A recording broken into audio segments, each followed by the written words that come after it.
ہندوستان کے بہت بڑے شاعر گزرے ہیں مرزا سلامت علی۔ مرزا سلامت علی کا آگرہ میں ایک مدرسہ تھا جہاں وہ بچوں اور بچیوں کو علم دین سکھایا کرتے تھے، قرآن مجید، نبی پاک کی احادیث اور فقہ کے مسائل پڑھاتے تھے۔ مرزا سلامت فرماتے ہیں کہ ایک دن مدرسہ کے دروازے پہ دستک ہوئی، میں نے دروازہ کھولا تو ایک خاتون تھی، ایک عورت تھی جس کے پاس ساتھ ایک بچہ تھا، اور وہ عورت کہتی ہے کہ میں اس بچے کو آپ کے مدرسہ میں داخلہ دلوانا چاہتی ہوں، میرا یہ بچہ قرآن مجید حفظ کرے گا، فقہ کے مسائل پڑھے گا۔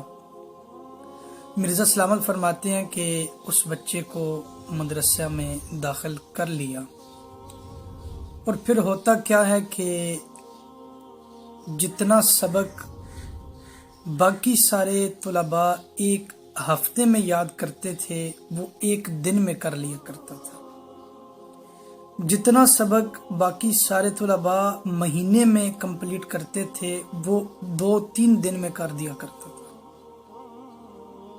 اتنا ذہین اور تیز ترین تھا۔ ایک دن ایسا آیا، مرزا سلامت فرماتے ہیں کہ میری اہلیہ جو تھی انہیں کوئی مرض لگ گئی، سخت علیل تھی، میں پریشان تھا، تو طلباء نے آ کے مجھ سے پوچھا کہ استاد محترم آپ پریشان کیوں ہیں؟ میں نے بتایا کہ اس طرح میری بیوی بیمار ہے اور سخت حالات ہیں، بڑی تکلیف میں ہے۔ طلباء کہتے ہیں اس کا کوئی حل ہوگا، کوئی دوا وغیرہ استعمال نہیں کر رہے؟ تو مرزا سلامت فرماتے ہیں کہ میں نے کہا کہ طبیبوں نے اس کی دوائی بنانے کے لیے ایک جڑی بوٹی مجھ سے مانگی اور کہا کہ یہ اس سے اس مرض کی دوا بنے گی، اس کے علاوہ اس کا کوئی حل نہیں ہے۔ اور وہ اس بوٹی کے اس کے پتے جو میں نے لا کے دینے ہیں وہ لکھنؤ میں پائے جاتے ہیں، یہاں پہ کہیں نہیں پائے جاتے۔ اگر میں لکھنؤ میں وہ پتے لینے چلا جاؤں، پیچھے ہو سکتا ہے میری بیوی کا انتقال ہو جائے، تو اب پریشان ہوں، کیا کروں؟ بڑا لمبا سفر ہے۔ اب اس وقت گاڑیاں وغیرہ نہیں تھی ہوا کرتی، لوگ پیدل یا جانوروں پہ سفر کیا کرتے تھے، مہینہ لگ جانا تھا۔ تو وہ بچہ جو تھا وہ کہنے لگا کہ آپ استاد محترم مجھے دکھائیں کہ وہ پتے کیسے ہیں۔ تو مرزا سلامت فرماتے ہیں کہ میں نے ایک پتا اسے دیا، میں نے کہا یہ ایک پتا مجھے فلاں طبیب نے دیا، اور اس نے کہا کہ ایسے پتے لے کے آنا تو دوائی بن جائے گی، ورنہ اس کا کوئی حل نہیں۔ اس بچے نے وہ پتا اپنے ہاتھ میں لیا اور چلا گیا۔ 1 یا 2 منٹ گزرے، وہ اپنی جولی بری ہوئی وہ ان پتوں سے لے کے آ گیا۔ اب میں نے سوچا کہ یہ 1 مہینے کا سفر 2 منٹ میں کیسے اس نے طے کیا اور کیسے آ گیا؟ فرماتے ہیں پہلے میں نے وہ سارے پتے لیے، طبیب کے پاس گیا، اس نے دوائی بنا کے دی، اپنی بیوی کو پلائی، تو وہ اللہ نے اسے شفا عطا فرمائی، بیوی ٹھیک ہو گئی۔ اب پھر میں نے اسے پکڑ لیا، میں نے اسے کہا بتا بیٹا تو کون ہے؟ کوئی انسان 1 مہینے کا سفر 2 منٹ میں کیسے طے کر سکتا ہے؟ بتا تو کون ہے؟ تو اس نے بتایا کہ میں انسان نہیں، میں جن ہوں، انسان کی شکل میں یہاں آپ کے مدرسہ میں میری والدہ نے کہا کہ یہاں رہ کے علم حاصل کرو، قرآن مجید حفظ کرو، اس لیے میں انسان بن کے آپ کے مدرسہ میں پڑھ رہا ہوں۔ مرزا سلامت نے پوچھا کہ بتا تو کس جن کی اولاد سے ہے؟ تو اس نے کہا کہ میں زعفر کی اولاد سے ہوں۔ اب جب جعفر کا نام لیا تو مرزا سلامت پہچان گئے کہ یہ وہی جعفر جن ہے کہ جس نے اپنی آنکھوں سے کربلا کا سارا منظر دیکھا۔ تو مرزا سلامت فرماتے ہیں کہ جا کے جعفر سے کہو کہ میں ملنا چاہتا ہوں۔ بچہ گیا، واپس آیا، آ کے عرض کی کہ میرے دادا جعفر کہتے ہیں کہ میں ضعیف ہو گیا ہوں، میں جانتا ہوں آپ مجھے ملیں گے تو آپ کہیں گے کہ کربلا کا واقعہ سناؤ، آپ نے کیا دیکھا؟ تو میں نہیں سنا سکتا، اب میرے اندر اتنی طاقت نہیں، جب بھی کربلا کا منظر بیان کرتا ہوں تو آنکھوں میں آنسو آ جاتے ہیں، اب میں رو نہیں سکتا۔ وہ منظر جو میں نے دیکھا ہے وہ میں بھول بھی نہیں سکتا لیکن بیان بھی نہیں کر سکتا۔ مرزا سلامت نے ضد کی، جب اصرار کیا تو اس بوڑھے جن جعفر نے کہا کہ میں جمعرات کی رات کو آپ سے ملوں گا۔ منگل کا دن تھا، مرزا سلامت نے 2 دن انتظار کیا، جب جمعرات کی رات ہوئی وہ آ گئے۔ اب سنیے گا کہ 61 ہجری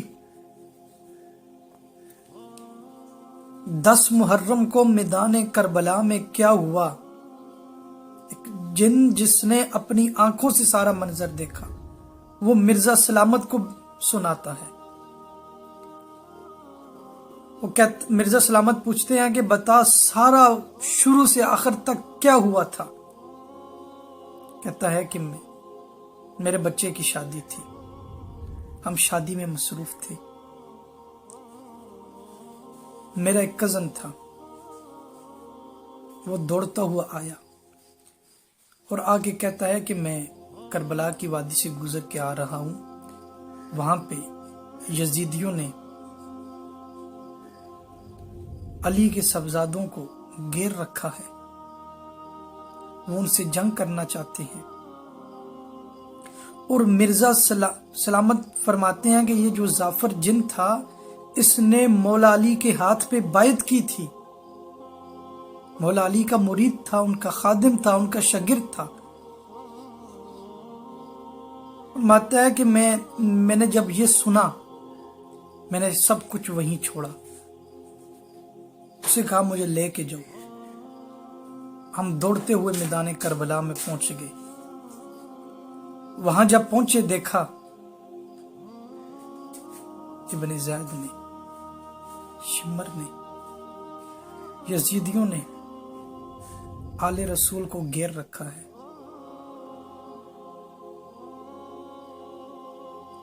میں مولا حسین کے پاس آیا،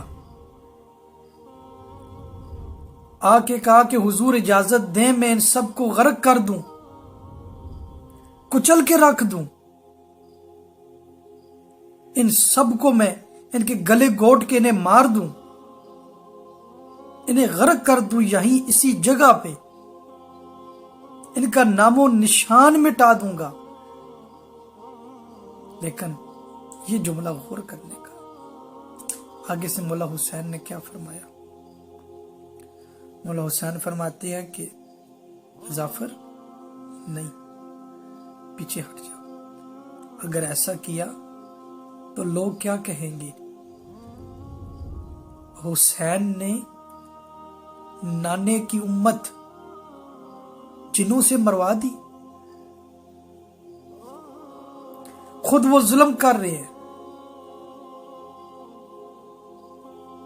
قتل کرنے کا ارادہ ہے، شہید کرنے کا ارادہ ہے، لیکن مولا حسین فرماتے ہیں نہیں، اگر ایسا کیا تو لوگ کیا کہیں گے؟ نانے کی امت جنوں سے مروا دی، ایسا نہیں کرنا۔ جعفر کو منع کر دیا۔ جعفر کہتا ہے کہ پھر میں نے کہا اچھا پھر میں سارا منظر دیکھنا چاہتا ہوں، ایک سائڈ پہ کھڑا ہو کے میں دیکھنے لگ گیا، کیسے کیسے یہ جو بھی ہوا آپ پڑھتے ہیں سنتے ہیں علماء کرام سے۔ میں صرف یہ بتانا چاہتا ہوں یہاں پہ بھی امت سے کتنا پیار تھا حسین کا۔ پھر آخر میں جب حضرت حسین شہید ہونے لگے تو مولا حسین نے اشارہ کیا جعفر کی طرف کہ اب چلے جاؤ۔ جعفر کہتا ہے حضور میں نے سارا منظر اپنی آنکھوں سے دیکھا، آپ نے مجھے منع نہیں کیا، اب کیوں منع کر رہے ہیں؟ تو مولا حسین نے فرمایا کہ جعفر ابھی میں شہید ہو جاؤں گا، اب یہ ظالم میرا سر تن سے جدا کر دیں گے، اب مجھے شہید کر دیں گے، اب میں شہید ہو جاؤں گا، اب میں اپنے نانا جان کے پاس چلا جاؤں گا، اور میری ماں سیدہ فاطمہ الزہرا سلام اللہ علیہا اپنے دوپٹے سے یہاں پہ میرا خون صاف کرنے آئیں گی، اور تو چلا جا، میں نہیں چاہتا کہ میری ماں پہ کسی جن کی بھی نظر پڑے، اب تو یہاں سے چلا جا۔ تو میرے دوستو بزرگوں، واقعی کربلا ہمیں جھنجھوڑ کے رکھ دیتا ہے۔